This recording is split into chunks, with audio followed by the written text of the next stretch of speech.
Hey guys, what's up? Welcome back to my channel.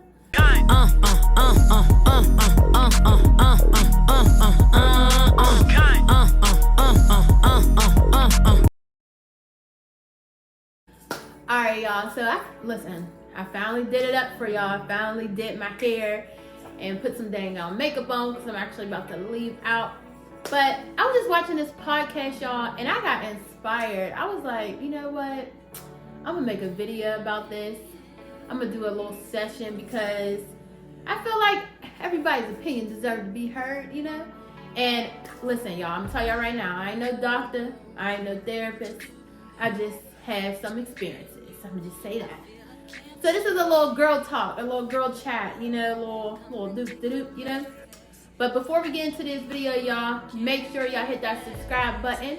So that way if I drop a new video, you guys will know. Alright, y'all. So the podcast I was talking about today, so it's actually called, let me see. My Future Wifey, or Dear Future Wifey, right? So I was on TikTok not too long ago, and I seen little clips here and there, like certain parts of the podcast, the episode. They did a live show. There was, I don't know if you guys would know, there's like Jesse Wu on there. There was Christian, I think his name is Christian Keys. There was Travis Maui, I think. The doctor from Put a Ring on It. And I forgot the host's name, but I'll drop him below. As I was saying, so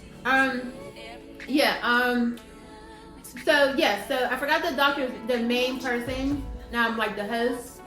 It was his podcast, but he has so many people on the podcast. I actually been seeing it here and there, but today I actually sat down and watched the live show. It was so good. I'm gonna insert a clip. One of the videos where one of the females that was on there, she has her doctorate too. Congrats to her. I forgot her name. I always forget her name. What's the name from Huntsville was on there too. Forgot her name. Destiny. Yep, from Married to Huntsville. I love her. She was on there too. She was one of the speakers. But on the show, on the podcast, on the live show, they basically were discussing like their intentions, what they want into a husband, what they want into a wife. Man, my girl was preaching, y'all. Look at this clip, y'all. I thrive in clarity. The Bible says that God is not the author of confusion. So I ought to know exactly where I stand with you. She's speaking of Hear this. I ought to know exactly where I stand with you. And I ought to know where I fit in your life. I'm not competing with your mama, your sister, your daughter, your dog. Look at Jack. My space, hear this. My space in your life ought to be solidified. I don't care if Beyonce walk in the room. I ought to be the baddest thing to you. A man who has very clear vision. Yeah. He is clear about purpose and destiny, not just for himself, but a man who you marry has to be able to cultivate what is in and on you as well. So I can't have a man who is unclear about where he is going and who is intimidated by what and who I am. He has to be able to help me cultivate what I am as well. So I desire clear vision. I desire clear purpose. I need definition. I'm not a go with the flow type of woman. I need to know where we going, what we doing, what's the destination. I thrive. Hear this. I thrive when I know what's going on, and I shouldn't have to ask you. I need you to lay out the plan for us. Take me on a drive.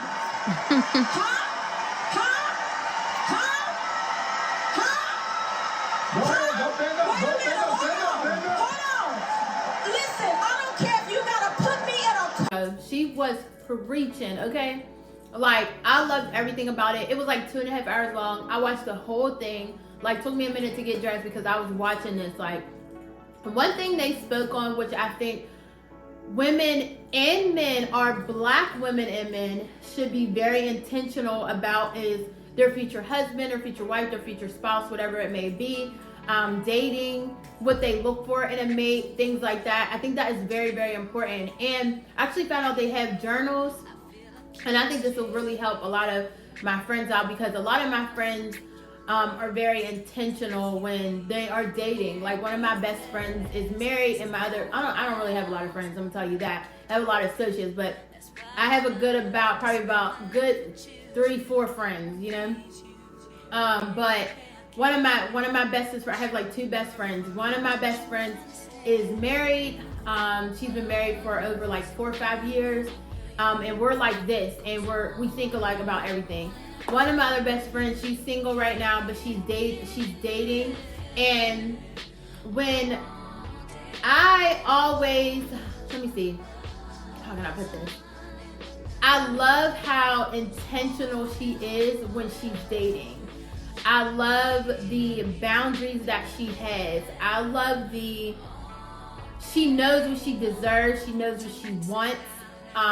Those are usually my friends. Like, they are very intentional. They know what they want. They own their stuff. They have their business. They have their, they're hard workers. Those are the type of people I surround myself with. I really don't surround myself with people that are not on the same, I'm not gonna say not on the same level, but like either on the same level or, we are above me, you know what I mean? Like, y'all are working it, y'all are on y'all stuff. This comes with my guy friends and girlfriends, like, I can't be around people that ain't doing nothing with their life, or that's just doing this, doing that, doing that. Like, I can't do that. My life is real. I'm a Leo, so I'm real. Like, I got point A, I got point B, I got point C figured out. I'm real. I'm outgoing. I'm very like, really intentional, as my friends are too. So that's how my circle is. But as I was going back to my best friend, I love when she's dating and her requirements. Okay, her. I'm not gonna deal with anything I don't want to deal with. Like, I'm not with the bull crap. She's very a hopeless romantic. I love that. We are very, very open when it comes to with each other, as I feel like you and your best friend should be when it comes to dating and love and feelings. And I feel like what we are to each other, we're always that person. Both of my best friends, but we're always that person to not judge. I feel like when you're talking to your best friend, it shouldn't be like you're worried about what they might think or what they might do when you do this and that third. But this goes to the point of one thing that really, really stood out with me, and I seen it a while ago, and they brought it up in this podcast. And one thing that they said was 2 things. So one thing that really stood out is, the intention of when you're dating or when you're in a relationship and what you want your future husband or wife to be. So I'm gonna just point out the main things of one of the girls that was, she was preaching. I want a protector. I want a provider. I want somebody that is gentle with me. That was major big. I want somebody that is my rib, my Sabbath. I'm not in competition, her exact words, with your mama, your sister, anything. Like, when I step in a room, I should be the main point. Like, that's it. You know what I mean? And another thing that stood out is that you should only give what you can take, type thing. Or you should only, you can only deal with so much, type thing. And one of the guys that was on there too as well, one thing that he said was, you don't gotta work, like, as far as like a woman, you don't gotta work, but I'm gonna hold down the household. And one thing that happens is with men, if you want your woman, let's just say you want your woman to work and all that stuff, you want her to work, you lose a lot of things. Like, let's just say if you guys have kids, the kids are losing because you need that woman in the household. That was one thing that really stood out to me. That's kind of like a dynamic that I've seen, that I have experienced. I truly do believe that the woman needs to be in the house now. Not saying that the woman can't work, because I've been on both sides where, I work, I provide, I pride, and then I don't, so that I've seen both sides, and I'm okay with the whole like 50-50 thing. I feel like it is good if a woman can contribute. I don't think a man's supposed to pay and do everything. That's just my opinion. That is my opinion. That's not for everybody, but that's just my opinion. But I feel like a woman should always have that option, if they have a dream and they have something that they need to do and be their potential self or where they are, whether that's starting a business or working from home or doing this, they should have the ability to do that without having to worry about carrying the whole household, okay? Because we're going to take it back to Bible time. Bible time say a man's supposed to do what a man's supposed to do, okay? And a woman's supposed to take care of the household, bear the children, things like that. We're going to take it back to that, okay? But, all right, I'm getting sidetracked to y'all. But anyways, like I was saying was, one of the main things, I don't know why this came to me or really stood out to me. I think it's because, excuse me. I think it's because I truly have a sense of this, or truly believe this. One thing somebody in the audience had stated, it might have been worded a little differently, but basically, your true person. Do people basically believe that you have one soulmate in life? Okay. So this is one thing that like really stood out to me because I heard it a while ago. I seen a few posts about it, and I really related to it. I really believed it, and I believe I related to it. But this is the main point. So So what it was, do people believe that they have one main soulmate? Like there's everybody that believe, there's people that believe, because a lot of people don't believe in soulmates, but I truly do. So is there really one soulmate?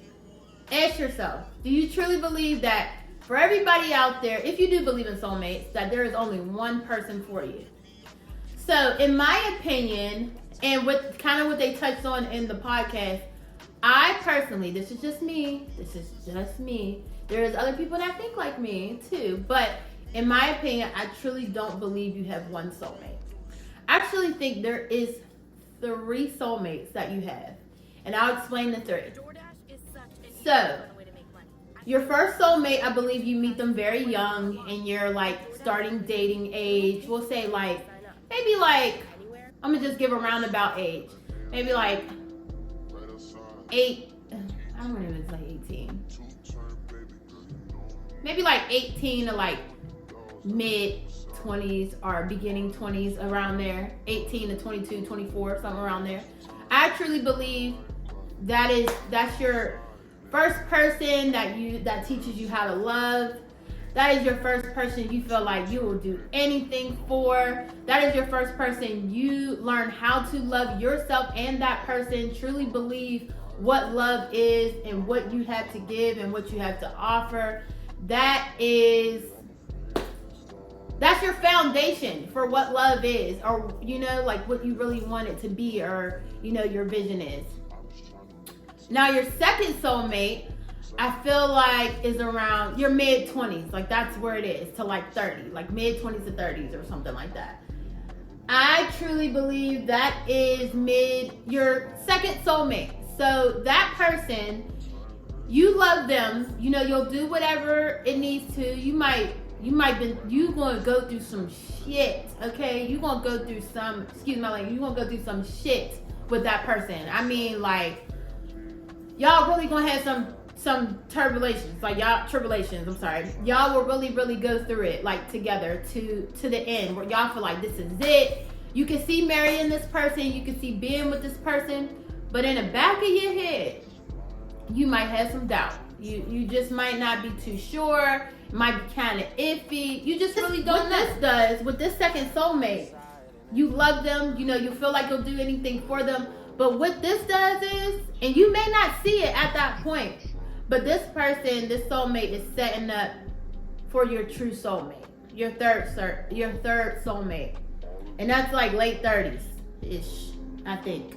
And it may be kind of different with male and females. It may be kind of different. I feel like, females mature a little bit faster. We see things a little bit quicker. We kind of air that out early, I feel like, to me, a person knows if they want to be with you or not within like a year. 6 months to a year, I say.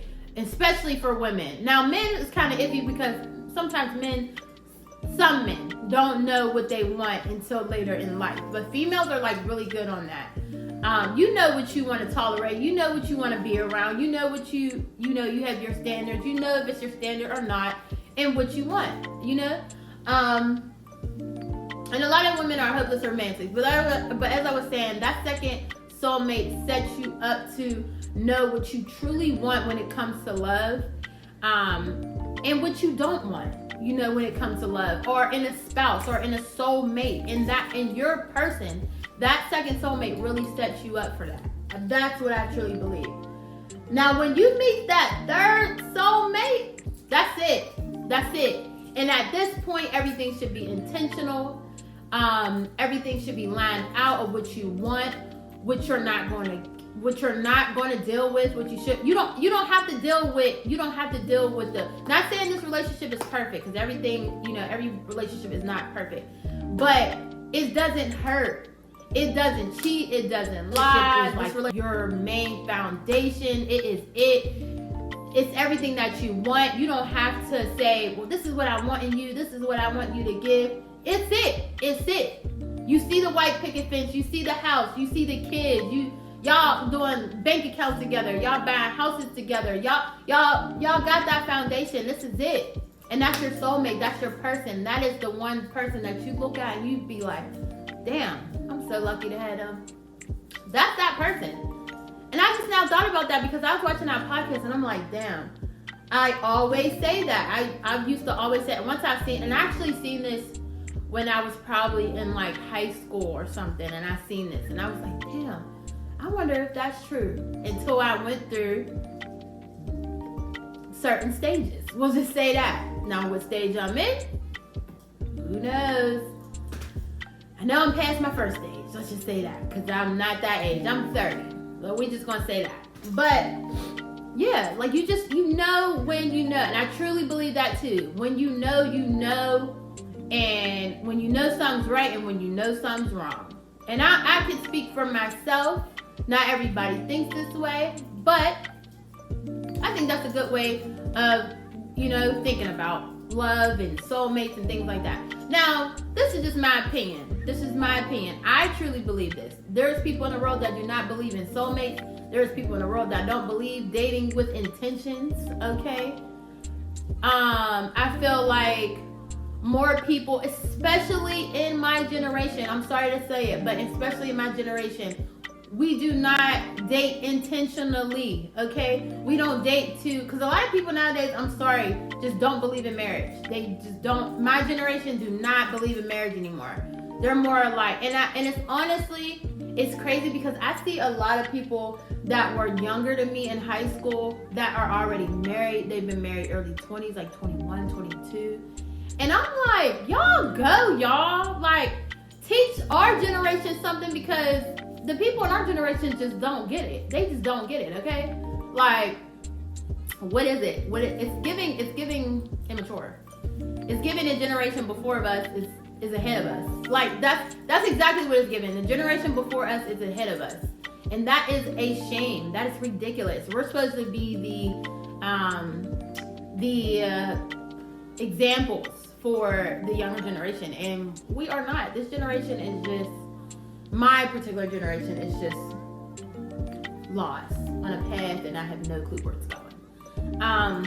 But I could honestly say I am a woman that knows what I want, that knows what I need, that knows what I can bring to the table, what I do bring to the table, and you just gotta match it, you know? And if you ain't matching, then you gotta go. But yeah, I mean, I felt like, I was like, dang, I need to talk about this. I gotta have a little chit chat, you know? So yeah, I just feel like, you know, when you date, and surround yourself with people that have your same interests, someone that you can feed off, someone that you can be like, I love that. I love that for you. I love that for you. That's the friend group that you need to have. You don't need to have people around you that's like low-key envious of you, low-key jealous, don't believe in the same stuff you believe in, don't want to do what you want to do, because what y'all got in common? What y'all around each other for? You feel me? So you gotta surround yourself with people that are like you and more, you know, that want to be around you. You're not giving that, it's not given. Like, and you just ain't gonna be you just ain't gonna be around them. But you're also not gonna, sometimes it takes you to learn from other people to truly like take a look at yourself and see what you really want. So that was like the main things that really stood out to me. I just was like, dang, I gotta talk about this on my channel because some people need to hear. You have to date with intentions. You have to know what you want. You have to set those boundaries.